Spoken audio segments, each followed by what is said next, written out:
அரசியல் பரபரப்புக்கு கொஞ்சமும் பஞ்சம் இல்ல அப்படின்னு சொல்லலாம். ஏன்னா முகமூடியாரா அல்லது எடப்பாடியாரா அப்படிங்கிற ஒரு டிஸ்கஷன் போயிட்டு இருக்கு. டெல்லி சென்று வந்த இபிஎஸ் அவர்களை பத்தி காட்டமான விமர்சனங்களை எம்.கே. ஸ்டாலின் அவர்களும் மற்ற இதர கட்சி தலைவர்களும் வச்சிட்டு இருக்காங்க.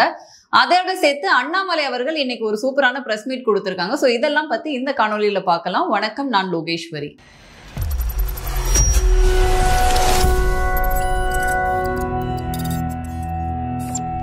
கடந்த 2 நாளைக்கு முன்னாடி அமித்ஷாவை சந்திக்க சென்றிருந்த எடப்பாடி பழனிசாமி அவர்களை பத்தின நிறைய செய்தி வரும் அப்படின்னு எல்லோருமே ஆவலா காத்திருந்தோம். குறிப்பா கூட்டணி விவகாரங்கள்ல அமித்ஷா ஏதோ சொல்ல போறாரு, அதை வச்சு எடப்பாடி டிசிஷன் எடுக்க போறாரு, அதுக்கு ஒரு பெரிய தீர்வு கிடைக்க போகுது அல்லது ஒரு பெரிய ட்விஸ்ட் நடக்க போகுது அப்படின்ற டிஸ்கஷன் தான் உருவாகும் அப்படின்னு நம்ம எல்லாரும் எதிர்பார்த்திருந்தோம்.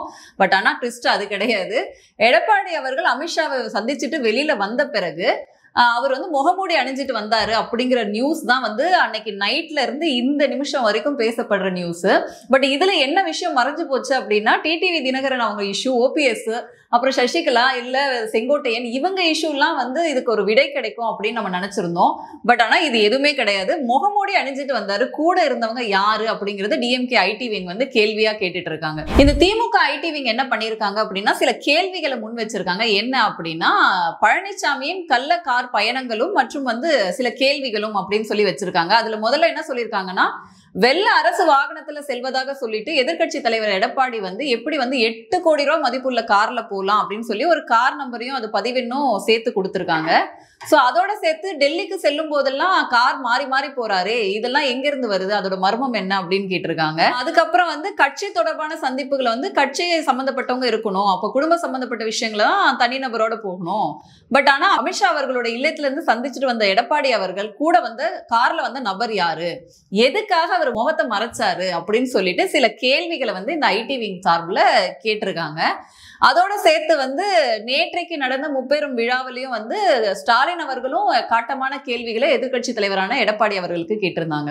சோ அதுக்கு பதிலளிக்கும் வகையில இன்னைக்கு சேலத்துல பிரஸ் மீட் நடத்தியிருக்காரு எதிர்கட்சி தலைவரான எடப்பாடி பழனிசாமி அவர்கள். அதுல சொல்லியிருக்காரு, சோ நான் முகம் வேர்த்துதுன்னு முகத்தை தொடச்சேன், நாளை பின்ன நான் ரெஸ்ட் ரூம் போனோம் அப்படின்னா கூட இவங்க கிட்ட எல்லாம் பர்மிஷன் கேட்டுதான் போகணும் போல இருக்கு. சோ ஒரு வசதிக்காக சில வாகனங்களை போறோம், வேண்டியவங்க நம்ம பக்கத்துல உட்கார்ந்து இருப்பாங்க, இந்த விஷயத்தை ஏன் இவ்வளவு பேசும் பொருளா ஆக்குறீங்க, அப்ப நான் என்ன பண்ணாலும் எதிர்கட்சியினருக்கு பயம் ஊட்டுற வகையில தான் இருக்கு, இதையெல்லாம் ஒரு விவாதம் எடுத்து பேசுறீங்களே அப்படின்னு சொல்லிட்டு ரொம்ப காட்டமா சொல்லியிருக்காரு. குறிப்பா அவர் கார்ல வெளியில அந்த விஷுவல் இருக்கு இல்லையா, ஒரு 10 செகண்ட் விஷுவல், அது ஒரு பத்திரிகையாளர் வெளியிட்டு இந்த கேள்வியை எழுப்ப செஞ்சதுனால அந்த பத்திரிகையாளர் மேல அதிமுக சார்பாக ஒரு கேஸ் ஃபைல் செய்யப்பட்டிருக்கு. சோ அதுக்கு சென்னை பிரஸ் கிளப் என்ன பண்ணிருக்காங்க அப்படின்னா, அதுக்கான கண்டன குரலை எழுப்பி இருக்காங்க. சோ அவர் தவறு அப்படின்னும் பொழுது கேஸ ஃபைல் பண்ணலாம், அதுக்கு பதில் சொல்றதும் பதில் சொல்லாததும் அந்த பத்திரிகையாளருடைய கடமை இல்லையா. சோ இதுக்கு எதுக்கு பிரஸ் கிளப் கண்டனம் கொடுக்குறாங்க அப்படின்னு அதிமுகவினரும் ஒரு பக்கம் சொல்றாங்க. சோ எது எப்படியோ அதிமுக சார்பா எடப்பாடியார் அமித்ஷா அவர்களை சந்திச்ச போது என்னென்னலாம் நமக்கு வரும், டிடிவி தினகரன் பத்தி சொல்லுவாங்க அல்லது ஓபிஎஸ் பத்தி சொல்லுவாங்க, இல்ல கூட்டணி பத்தி சொல்லுவாங்க, இல்ல என்னென்ன சீட்ஸ்ல கண்டெஸ்ட் பண்ண போறாங்க அப்படிங்கிற விஷயங்கள் தான் வரும்னு பார்த்தோம். பட் ஆனா இங்க அவர் எந்த கார்ல போனாரு, முகமூடி போட்டு போனாரா, அவர் கூட போனது அவங்க பையனா இல்ல வேற யாருமா அப்படிங்கிற டிஸ்கஷனை மடைமாற்றி ஒரு ஃபேக் நெரேட்டிவ் ஸ்டைல்ல தான் இந்த விஷயமானது போயிட்டு இருக்கு. சோ உண்மையில எடப்பாடி அவர்கள் அமித்ஷாவை சந்திச்ச போது உட்கட்சி விவகாரம் பத்தி ஏதேனும் பேசப்பட்டுச்சா அப்படின்னு கேட்கும் பொழுது அவர் என்ன சொல்லியிருந்தாரு அப்படின்னா, பாஜக அதிமுகவோட உட்கட்சி விவகாரத்துல தலையிடாது, மற்றபடி இது ஒரு மரியாதை நிமித்தமான சந்திப்புகள் தான் அப்படிங்கிறதையும் அவர் வெளிப்படையா சொல்லியிருந்தாரு. இதோட சேர்த்து பிரஸ்ல என்ன கேட்கிறாங்க அப்படின்னா, செங்கோட்டையன் அவர்களை நீக்குவாங்களா அப்படின்னு கேட்கிறாங்க. சோ இதுக்கு எடப்பாடியார் அவர்கள் சொன்ன பதில் தான் கொஞ்சம் சர்ப்ரைசிங்கா இருந்தது. என்னன்னா, தலைமை தான் அதை முடிவு பண்ணும் அப்படின்னு சொல்லியிருந்தாரு. சோ தலைமை யாரு, இவரு தானே தலைமை, இவரு தானே எல்லாரையும் நீக்கிட்டு இருக்காரு. சோ செங்கோட்டையன் அவர்களை கட்சியில இருந்து நீக்குவாங்களா மாட்டாங்களா அப்படின்றதுக்கு பதில சூசகமா சொல்லியிருக்காரு எடப்பாடியார் அவர்கள். இதோட சேர்த்து இந்த பிரஸ் மீட்ல நடந்த இன்ட்ரெஸ்டிங்கான விஷயம் என்ன அப்படின்னா, செந்தில் பாலாஜி பத்தி பேசின விஷயம் தான். என்னன்னா, நேற்றைக்கு நடந்த முப்பெரும் விழா கரூர்ல நடந்துச்சு. சோ இந்த விழாவை ஆர்கனைஸ் பண்ணியிருந்தது யாரு அப்படின்னா செந்தில் பாலாஜி, எல்லாரும் சொல்ற மாதிரி 10 ரூபா பாலாஜி, இவர் தான் இதை ஆர்கனைஸ் பண்ணியிருந்தாரு. இவரை புகழ்ந்து தள்ளிட்டாரு ஸ்டாலின் அவர்கள். நான் கோடு போட சொன்னா ரோடே போட்டுருவாரு, மாபெரும் தலைவர் அப்படி இப்படின்னு சொல்லி செந்தில் பாலாஜியை மேடையிலேயே புகழ்ந்து தள்ளியிருக்காரு. இப்படி ஒரு பொதுக்கூட்டமா இருக்கும்னு நினைச்ச பெரிய மாநாடு ரேஞ்சுக்கு பண்ணிட்டாரு. மழையில கூட நீங்க எல்லாம் நகராம சேர தலையில வச்சுட்டு உட்கார்ந்துருக்கீங்க, இதெல்லாம் செந்தில் பாலாஜியால மட்டும்தான் சாத்தியம். அவரை பல பேர் அவரை சிம்ம சொப்பனமா இருக்காரு, அவர் பல பேர் தூக்கி உள்ள வைக்கணும்னு நினைச்சாங்க, அதெல்லாம் அவர்கிட்ட எடுபடாது, அவர் வந்து ஒரு கள போராளி அப்படின்னு சொல்லி புகழ்ந்து தள்ளிட்டாரு போங்க. செந்தில் பாலாஜிக்கு அப்படியே பூய்ப்பு தாங்க முடியல. இதை கேட்ட எடப்பாடி அவர்கள் என்ன பண்ணியிருக்காங்கன்னா, இன்னைக்கு அவரு பிரஸ் மீட்ல ஒரு வீடியோவே காட்டிட்டாரு போங்க.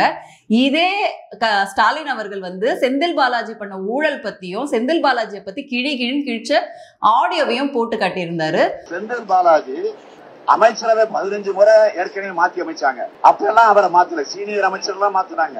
ஆனா இந்த ஜூனியர் அமைச்சரை மாத்திரம் மாத்தல. இடையில அந்த அம்மா ஜெயிலுக்கு போனப்போ யார முதலமைச்சராக தேர்ந்தெடுக்கலாம்னு சொல்றப்போ அந்த பட்டியல இவர் இருந்தாருங்க. இவர் கிட்ட கேடு செந்தில் பாலாஜி பேர் இருந்துச்சுங்க. அப்போ இந்த கரூர் மாவட்டத்தை தன்னுடைய கட்டுப்பாட்டுல வச்சிருக்கிறாரு. கட்டுப்பாடுனா கொள்ளையடிக்கிறதுல, ஊழல் செய்யறதுல, லஞ்சம் வாங்குறதுல அந்த கட்டுப்பாட்டுல வச்சிருக்கிறார்.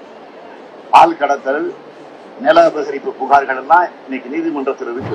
அதிமுகவில இருந்து அங்க போன செந்தில் பாலாஜி அவர்கள், அவர் அங்க மட்டும் கிடையாது, இதுக்கு முன்னாடி சசிகலாக்கு விசுவாசமா இருந்திருக்காரு. இது பல பேருக்கு அவர் வந்து விசுவாசமா இருந்திருக்காரு. சோ அவருடைய ஊழல் பற்றி ஏற்கனவே பல தடவை வந்து ஸ்டாலின் அவர்கள் அவர் அதிமுக காலத்துல இருந்த போது பேசியிருக்காங்க. அவர் வேலை வாங்கி தரேன்னு சொல்லி செஞ்ச ஊழலா இருக்கட்டும், அல்லது டாஸ்மார்க்ல பண்ண ஊழலா இருக்கட்டும், இல்ல அவர் வந்து ஆள் கடத்தல் பண்ணதா இருக்கட்டும். ஸோ அப்ப இதெல்லாம் இல்லைன்னு சொல்ல வராரா ஸ்டாலின் அவர்கள்?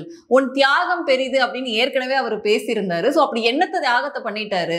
வாங்குற கலெக்ஷன் கமிஷன்ல சரி பங்கு பிரிச்சு தலைமைக்கு கொடுக்கறது தான் செந்தில் பாலாஜி செய்யற பெரிய சிறப்பான வேலை அப்படிங்கறத வந்து போட்டு உடைச்சிருக்காரு எடப்பாடி அவர்கள். ஸோ இந்த பக்கம் வந்து அண்ணாமலை அவர்களுடைய பிரஸ் மீட், இன்னைக்கு அண்ணாமலை அவர்கள் பிரஸ் மீட் கொடுத்திருந்தாங்க. நேற்றைக்கு மோடி அவர்களுடைய பிறந்தநாள் விழா நிகழ்ச்சியிலையும் கலந்திருந்தாங்க சென்னையில. ஸோ அதோட இன்னைக்கு மற்றொரு நிகழ்ச்சியில கலந்துக்கும் போது பிரஸ் மீட்ல கலந்துக்கிட்டாங்க. சோ இன்னைக்கு என்ன பண்ணிருக்காரு அப்படின்னா சரவெடியா வெடிச்சிருக்காரு அப்படின்னு சொல்லலாம். ஏன்னா வந்து தொடர்ந்து அண்ணாமலை அவர்களை குற்றம் சாட்டிட்டே இருந்தாங்க. அவர் வாங்கின அந்த நில விவகாரம் அப்படிங்கிறது வந்து பாத்தீங்கன்னா எல்லா பக்கமும் அவரை வசைப்பாடுறவங்க பாடிட்டே இருந்தாங்க. அவரும் ஒரு அறிக்கையெல்லாம் கொடுத்தாரு, நம்மளும் பல வீடியோ எல்லாம் போட்டோம். இன்னைக்கு அவர் பேசியிருக்காரு, சூரியனை பார்த்து நாய் குலைக்க தான் செய்யும் அப்படிங்கிற மாதிரி பேசியிருக்காரு, காட்டமா பேசியிருக்காரு. நம்முடைய வளர்ச்சி சில பேரோட கண்ணை உறுத்துது, பரவாயில்ல இருந்துட்டு போ.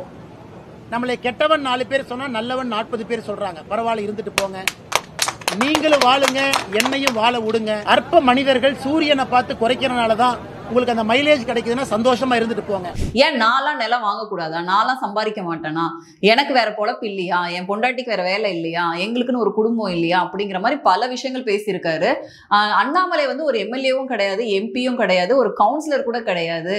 ஆனா வந்து அண்ணாமலை மட்டும் எல்லாத்துக்கும் விளக்கம் சொல்லிட்டே இருக்கணுமா? என்னைய பார்த்தா இளிச்சவாய மாதிரி தெரியுதா உங்களுக்கு? எல்லாத்துக்கும் நான் வந்து 6 மாசத்துக்கு ஒரு தடவை திறந்த புத்தகமா என்னுடைய சொத்தெல்லாம் இதுதான் அப்படின்னு உங்களுக்கு காட்டிக்கிட்டே இருக்கணுமா? என்னை பார்த்தா இளிச்சவாய மாதிரி தெரியுதா? வேற யாரையாச்சும் இப்படி எல்லாம் கேட்க முடியுமா? எப்போதுமே வந்து என்னை பத்தி குறை சொல்லிட்டதே வேலையா வச்சிருக்காங்க. 4 பேர் குறை சொல்லுவாங்க, 40 பேர் புகழ்வாங்க. இதுக்கெல்லாம் நான் ரியாக்ட் பண்ணிட்டு இருக்கணுமா அப்படின்னு சொல்லி பிரஸ்ல கேட்ட கேள்விக்கு வந்து காட்டமா பதில் சொல்லியிருக்காரு, கிழிச்சு தொங்க விட்டுருக்காரு அப்படின்னு சொல்லலாம். சில பேருக்கு வந்து என்னை பார்த்தா வயித்தெரிச்சல், பொறாம, அவங்க கண்ணை உறுத்துது அப்படிங்கிற மாதிரி ரொம்ப எதிர்த்தரப்பினரை வந்து ரொம்ப பேசியிருந்தாரு. ஸோ தட் மீன்ஸ் என்ன சொல்ல வர்றாரு அப்படின்னா, நான் சொத்து வாங்கக்கூடாதா, நான் மட்டும் ஏன் இவ்வளவு டிரான்ஸ்பரண்டா இருக்கணும்? இந்த மாதிரி எத்தனை பேர் டிரான்ஸ்பரண்டா இருக்காங்க? அண்ணாமலை வாட்ச் வாங்கினா பில்லு கொடுக்கணும், அண்ணாமலை சொத்து வாங்கினா உங்களுக்கு சொல்லணும், எல்லாத்தையும் நான் சொல்லிட்டு தானே செய்யறேன், எனக்கு இவ்வளவு கடன் இருக்கு, நான் இவ்வளவு வட்டி கட்டுறேன் அப்படின்னு சொல்லிட்டு ரொம்ப காட்டமா இந்த பிரஸ் மீட்ல பேசியிருந்தாரு. இதுக்கப்புறம் அண்ணாமலை சொன்ன முக்கியமான விஷயம் என்ன அப்படின்னா, கட்சியில இருந்து விலகி அவர் ஒரு தனி கட்சி ஆரம்பிக்க போறாரு, அல்லது வந்து கூட்டணி கட்சிகளுக்குள்ள அவர் ஏற்படுத்துற குழப்பங்கள் பத்தி சொல்லியிருந்தாங்க. சோ அவர் என்ன சொல்றாருன்னா, நான் வந்து எல்லோரோட வந்து ஒரு நட்போட இருக்கேன், நான் ஏன் ஓபிஎஸ் அவர்களை மரியாதை நிமித்தமா பேசக்கூடாதா, நான் ஏன் டிடிவி தினகரன் கிட்ட பேசக்கூடாதா, சோ நான் எனக்குன்னு ஒரு சில விஷயங்கள் வச்சிருக்கேன், எல்லாரையும் திட்டி விமர்சனம் பண்ணிட்டு இருக்கிறதே என்னோட வேலை கிடையாது, அப்படி நான் நட்போட சில பேரோட இருக்கேன், அப்படி இருக்கக்கூடாதா அப்படிங்கிற மாதிரி காட்டமா கேட்டிருக்காரு. குறிப்பா இன்னும் 2 நாள்ல வந்து நான் டிடிவி தினகரன் அவர்களை சந்திக்க தான் போறேன் அப்படிங்கிற மாதிரி சொல்லியிருக்காரு. இந்த கட்சி நன்றாக இருக்க வேண்டும், கூட்டணி நன்றாக இருக்க வேண்டும் என்று நான் பாடுபடுறேன். அடுத்த 2 நாட்கள்ல டிடி அவர்களை சந்திக்கத்தான் போறேன். ஏன்னா நட்பின் அடிப்படையில், ஏன்னா ரொம்ப நாளைக்கு முன்னாடியே கேட்டேன்னா பார்க்கணும்னு, அவர் சுற்றுப்பயணத்தில் இருந்தார். டிடி அவர்கள் நட்பின் அடிப்படையில பார்த்து அவருக்கு என்னால் சில விஷயங்களை நான் சொல்ல முற்பட்டாலும் கூட அதற்கும் காரணம் நான் தான் எழுதுவீங்க. சோ அப்ப எங்களுடைய விருப்பங்கள் பத்தி பேசிப்போம். சோ எப்போதுமே வந்து இந்த கூட்டணி நல்லா இருக்கணும், ஜெயிக்கணும் அப்படிங்கிறது தான் என்னோட தனிப்பட்ட விருப்பமா இருக்கு. ஆனா வந்து மற்றவங்க இத மாதிரியான கதை கட்டி விட்டு நான் ஏதோ அதுக்கு எதிராக செய்யற மாதிரி சொல்றாங்க அப்படிங்கிற விஷயத்த வந்து போட்டு உடைச்சிருக்காரு. தட் மீன்ஸ் இந்த கூட்டணியில இவரால தான் நிறைய சலசலப்புகள் அப்படிங்கிற தொடர்ந்து வைக்கக்கூடிய விமர்சனத்துக்கு அவர் வந்து ஒரு முற்றுப்புள்ளி வைக்கும் வகையில இப்படி சொல்றாரு.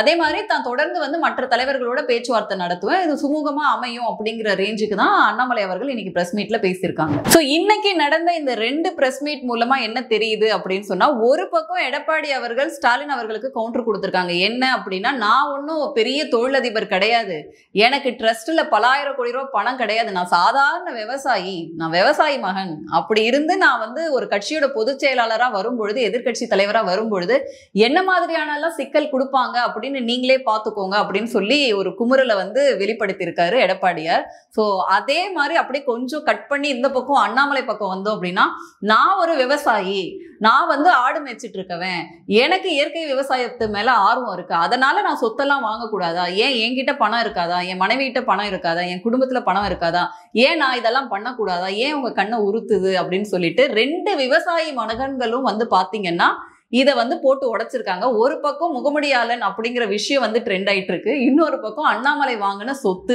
80 கோடி ரூபாய்க்கு அண்ணாமலை சொத்து வாங்கிட்டாரு அப்படின்ற விஷயங்கள் தான் பரவலா பேசப்பட்டுச்சு. ஸோ இந்த விஷயங்களுக்கு காட்டமான பிரஸ் மீட்டை வந்து 2 தலைவர்களும் கொடுத்திருக்காங்க. ஸோ மீண்டும் வேறொரு காணொளியில சந்திக்கிறேன். உங்களுக்கு வேற ஏதாவது பத்தியாச்சும் தெரிஞ்சுக்கணும்னா கமெண்ட்ல சொல்லுங்க. நன்றி, வணக்கம்.